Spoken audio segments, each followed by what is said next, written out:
Hi Gemini, this is your Gem Ini, your tarot reader. Tignan natin ang energy ni Gemini. Gemini, just a reminder, this reading may or may not resonate with you, so don't take it personally. This is just a guide.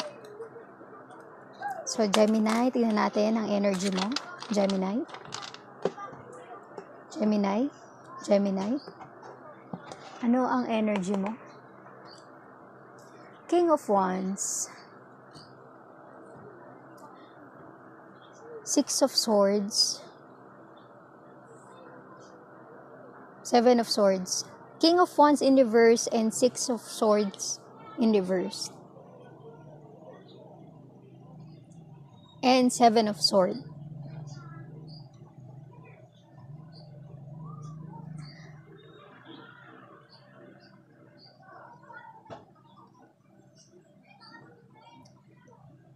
Ang energy mo ngayon, Gemini, parang nalilito ka.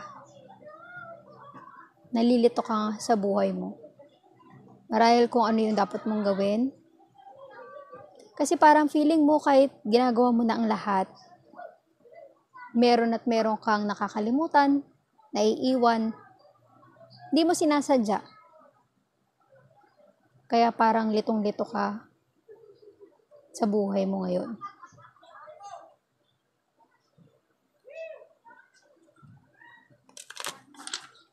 Gemini, bakit ka nalilito? Three of Wands. Kaya ka nalilito kasi maraming opportunity. Pero hindi naman ibig sabihin nun lahat kailangan mong piliin, Gemini. Kaya siguro nalilito kasi lahat sila may magandang resulta sa buhay mo. Kaya nasa sayo yan kung ano yung pipiliin mo. Ten of Swords in reverse.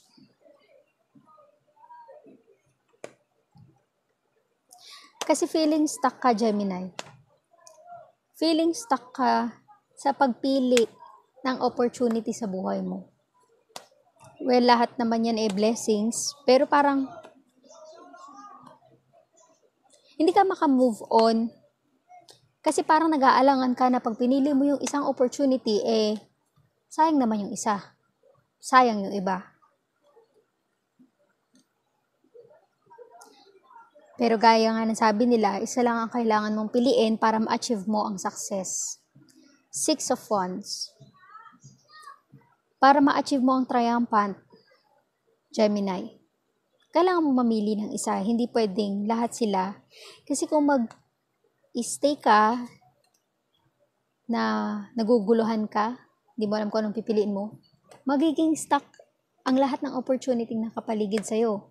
Pero kung magte-take ka ng action, kahit isa man sa kanila, magkakaroon ka ng triumphant. Judgment in reverse.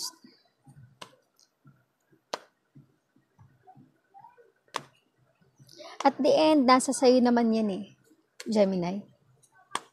Kung ano man ang maging resulta sayo ng pipiliin mo, sarili mo lang din naman ang makakasagot kung tama ba ang pinili mo o hindi. Huwag kang makikinig sa iba kung sabihin nilang dapat hindi yan ang pinili mo, dapat ganito ang ginawa mo. Buhay mo yan, Gemini. Ikaw ang masusunod sa buhay mo, ang mga nakapaligid sa iyo. Kahit itong ginagawa natin, guidance at gabay lamang. Hindi ito ang dapat na magbibigay ng kasagutan sa iyo. Gabay lamang ito, Gemini. So, sa judgment na ito, in reverse, walang ibang hahatol sa iyo, Gemini, kundi ang sarili mo, kung tama ba ang tinatahak mo. Six of Cups.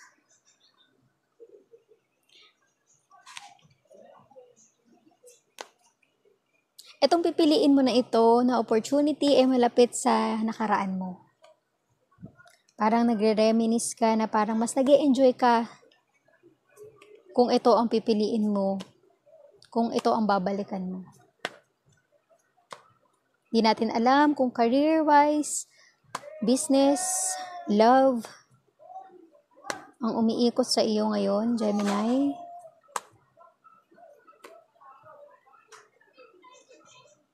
Four of Cups in reverse. Alam mo sa sarili mo na hindi mo na kailangan mamili kasi meron ng close sa puso mo na pipiliin mo. Ano yun, Gemini? Ano yung opportunity na gusto mong tahakin? Na tingin mo maa-achieve mo ang triumphant success sa buhay mo.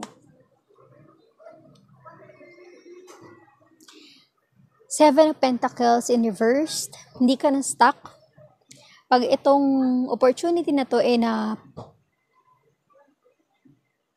napili mo na at tinuloy-tuloy mo, ang abundance sa'yo ay hindi na stuck at tuloy-tuloy na itong magpo-flow sa buhay mo. Abundance in terms of career, business. Kaya nasa sa'yo yan, Gemini, kung ano yung tingin mong magsasucceed ka at the same time, masaya ka sa pipiliin mo. Salamat, Gemini. Salamat sa iyong pakikinig. Sana may nakuha kang aral. Please like, share, comment, and subscribe para naman ma-share natin ito sa iba. Thank you, Gemini.